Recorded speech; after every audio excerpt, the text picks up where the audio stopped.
everyone, thanks for joining me again. In this video, we'll be continuing to add tension and color to our compact voicings from last time. This time we'll be adding a tension or fifth above the two guide tones and a tension or fifth between the two guide tones. So this four-note structure is called a four-note closed position chord. All four voices are within an octave, and all of the chord tones or acceptable substitutions, which we'll talk about in a second, are actually right next to each other in the chord. So the four-note closed position voicing is indispensable to jazz arrangers. It yields a complete chord sound since it contains all four components of a chord: the root, the third, the fifth, the seventh, or acceptable substitution. So for our piano voicings, we'll be placing the third or the seventh in the lowest position in the right hand. So the entire four-note structure is then placed over a root. This four-note closed position voicing, because of its completeness and clarity, is maybe one of the most iconic sounds in jazz.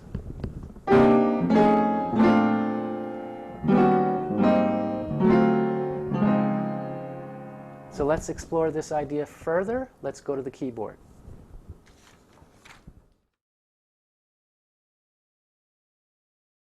A four-note closed position chord contains all the information for a complete chord sound. It contains a root, third, fifth, and seventh, or acceptable substitution, arranged in these two basic configurations. A position from bottom to top is 3-5-7-1. B position from bottom to top is 7-1-3-5. Notice that all the chord tones are right next to each other, and also notice the order of the chord tones. 3 is over 1, 5 is over 3, 7 is over 5, 1 is over 7. In their default position, these templates are a bit dull. The fun comes when substituting acceptable tensions for the roots and the fifths. So when creating dominant seventh voicings, for instance, the third is major and the seventh is flat. So the two templates are as follows. A position would be 3-5 flat 7-1. B position would be flat 7-1-3-5. Okay, now that's a little bit dull, so to add some spice, to add some tensions, we can create dominant sevens with natural tensions. In other words, voicings for the 13 chord symbol or 13 parentheses 9 chord symbol. All we have to do is replace the root with 9 and replace the 5 with 13. So A position becomes 3, 13, flat 7, 9. Okay, B position is changed from flat 7, 1, 3, 5. It's made a little spicier by replacing the root with a 9 and a 5 with a 13. So you get this: flat 7, 9, 3, 13. Okay, so now we have two voicings for C13. What is new in this voicing is that the two tensions are added to the guide tones, not only one on top, but also one in between. For A position, 9 is added on top of the guide tones to create a three-note compact structure. We know this from the last video, but this time what is new is the 13 is then added between the guide tones to create a four-note closed position voicing. Okay, looking at B position, 13 is added on top of the two guide tones, and then the 9 is then added in between the two guide tones to create a B position four-note closed position chord. Now, to create dominant seventh chords with altered tensions, or to create voicings for the 7 alt symbol, simply replace the root with sharp 9 and replace the 5 with sharp 5, or flat 13. So A position is converted from 3-5 flat 7-1 to this much spicier 3 sharp 5 flat 7 sharp 9. That's C7 alt. Okay, B position is converted from flat 7-1-3-5 to the much spicier flat 7 sharp 9 3 flat sharp 5. C 7 alt. So again, notice how for the A position, sharp 9 is added on top of the 2 guide tones. Sharp 5 is added in between. Okay, for the B position, notice how sharp 5 is added on top of the 2 guide tones, and sharp 9 is added in between. So that gives us 2 voicings, an A position and a B position for C7 alt.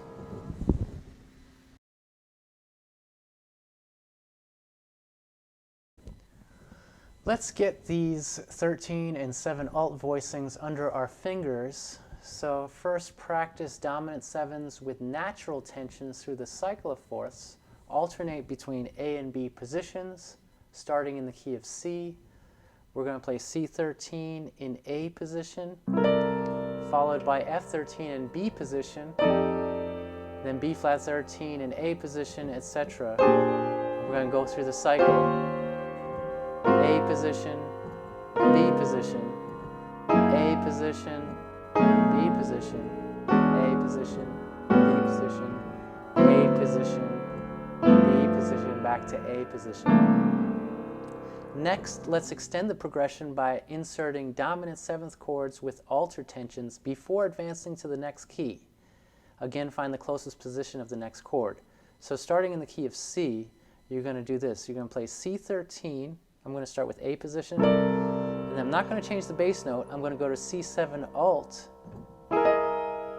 and then I'm going to advance to F13 in B position, then F7 alt, B position, B flat 7, B flat 13, A position, B flat 7 alt, A position, and so on. 13, alt, 13, altered, 13, altered, and so on. Now, instead of playing the altered dominant after each 13th chord, play the 13th chord a tritone away before advancing to the next key. So in other words, if we start with C13 in A position, we're going to then play G flat 13 in B position, and then go to F13, B position, B13, A position, and so on. B flat 13, E13, so this is putting in a dominant chord, a tritone away, and then advancing through the cycle. Tritone away, next dominant 7th chord, 13, and so on. Notice how the right-hand shape for C7 alt is identical to the right-hand shape for G flat 13. The only difference is the bass note. C7 alt is therefore sometimes explained as G flat 13 over C. So also try the above exercises starting in B position. So that would be like this.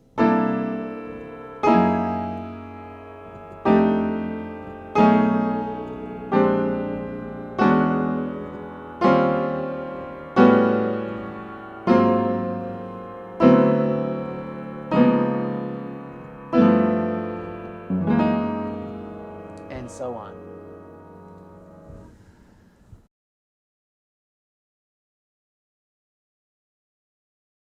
Let's take a look at the templates for minor 7 and major 7.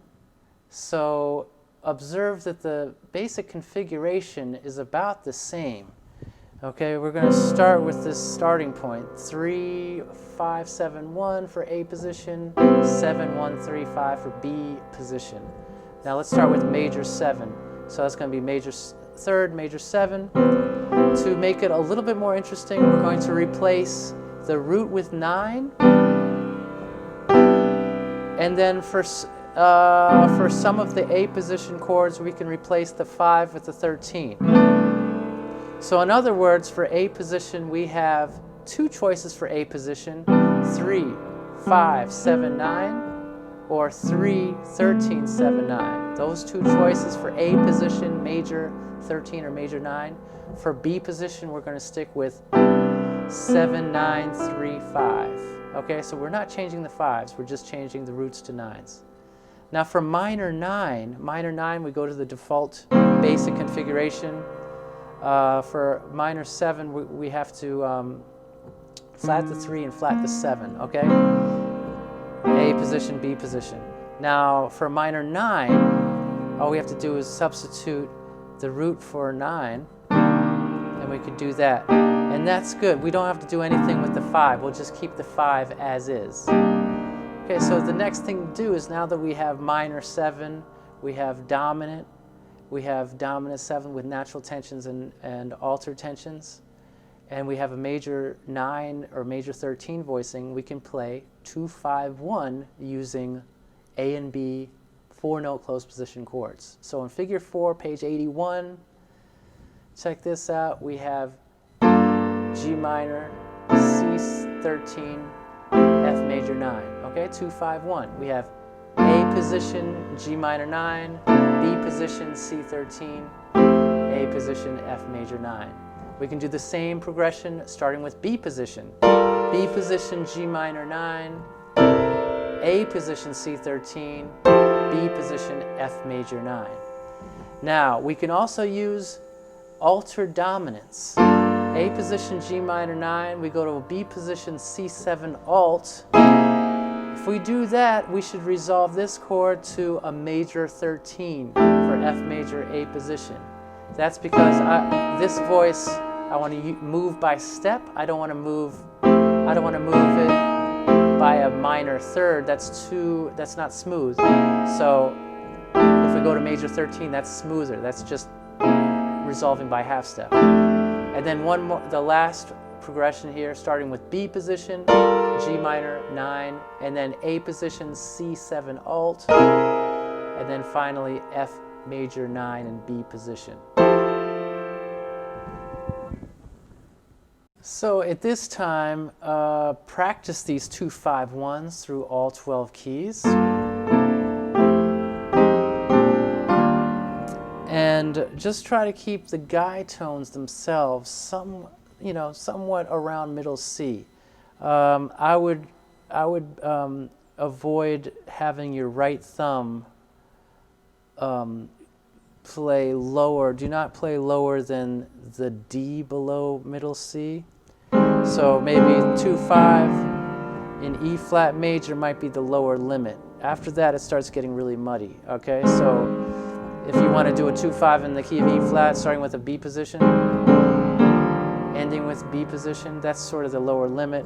And the upper limit would be that the 2-5-1 listed in figure 4, where your thumb is playing a fourth higher than middle C. So the 2-5-1 in the key of F. Okay, so just try to be in that range, and you should be fine.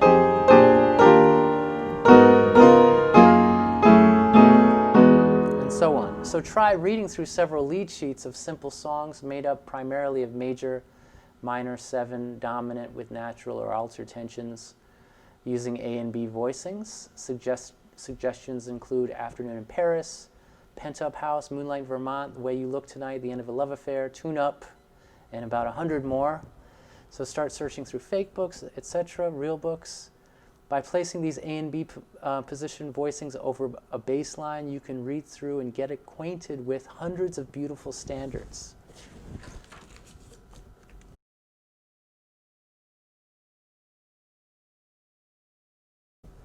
Now, returning to the initial description of A and B voicings, you can think of the numbers listed besides A position and B position. These numbers, 3-5-7-1 and 7-1-3-5, these two basic configurations, as representing 4 chord tone categories. The root category, the third category, the fifth category, the seventh category. Each category contains possible chord tones and tensions to include in your voicing. To build a voicing, simply choose one note from each category and organize them in the prescribed order. That prescribed order is 3-5-7-1. That would be A position, or 7-1-3-5 B position. Okay, here's a chart showing the 4 chord tone categories with possible tension or chord tone substitutions. Okay, so to build an A position chord, you would simply select one from the 3rd category, one, and then on top of that you'd select one from the 5th category, and then one from the 7th category, and then finally on top you'd pick one from the root category. To create a B position chord, you'd select one selection from the 7th category, and then one selection from the root category, one from the 3rd category, and one from the 5th category. So take a look at all the possible substitutions for tensions and chord tones. This idea is inspired by the teachings of Gary Lindsay from his great book, Jazz Arranging Techniques. I do recommend that. So the choice that you make for each category has to do with the chord type, the tensions desired or listed in the chord symbol, and the current musical context and your personal musical taste. So revisit 251, this time experimenting with other possible subs from the above chart. So let me just, here's figure 6. Okay, this is D minor 11. Okay, so instead of, this is an A position, so 3, 5, 7, 1 is the basic configuration. I substituted the 9 for the root, and instead of having the 5, I substituted the 11 for the 5, since 11 is in that category. So that's available to me, D minor 11, voiced F, G, C, E, bottom to top. And then I have this voicing for G7 with some altered tensions here. Aha, so remember the basic configuration here was just 7, 1, 3, 5, and you know, obviously flat 7, 1, 3, 5, and I replaced the 1 with a flat 9.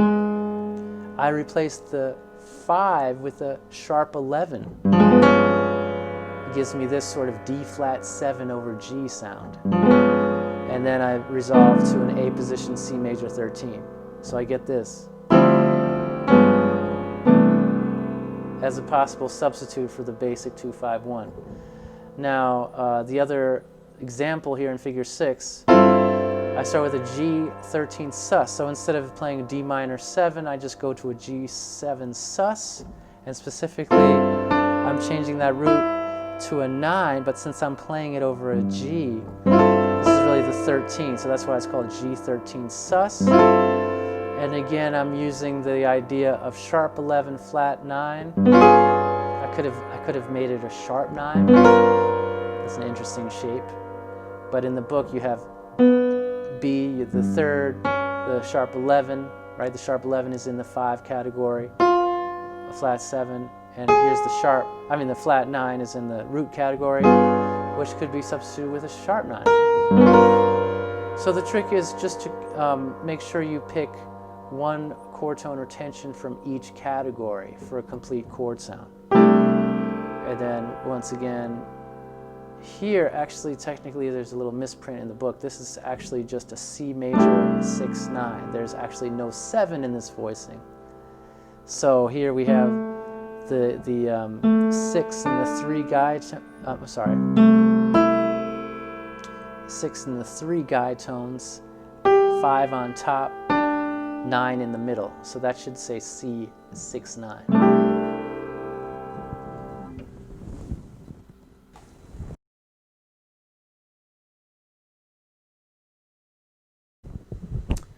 As an alternative for creating half-diminished chords, you can use a 4-note closed position voicing for dominant 13th chord, a major 3rd lower, and play it over a 3rd in the bass. For example, for D minor 7 flat 5, play B flat 13 in A or B position and simply play it over a D in the bass.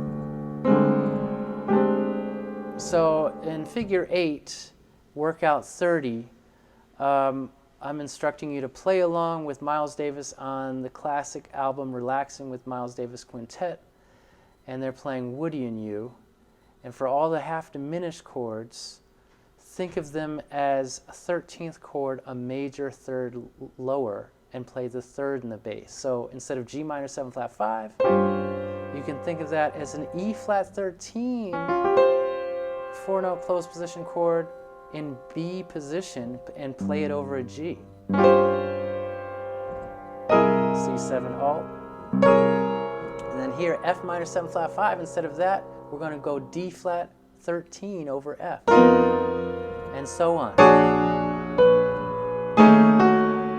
B13 over E flat, A flat 7 alt, D flat. And then there's a comping rhythm to line up with the melody chorus on the recording.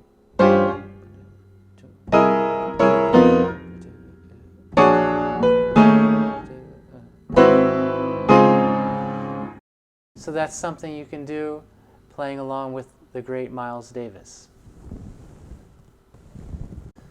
So finally, play along with Wynton Kelly and Company as you comp behind Blue Mitchell from Blues Moods.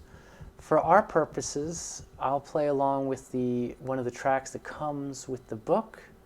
Voicings used are written out in whole notes in the following example. For the first two A sections, for the diatonic walk down in the second and third ending, use guide tone voicings with doubled notes.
Stay tuned for other YouTube videos highlighting other parts from Introduction to Jazz Piano Deep Dive. Feel free to subscribe below. Thanks so much for joining me, and see you next time.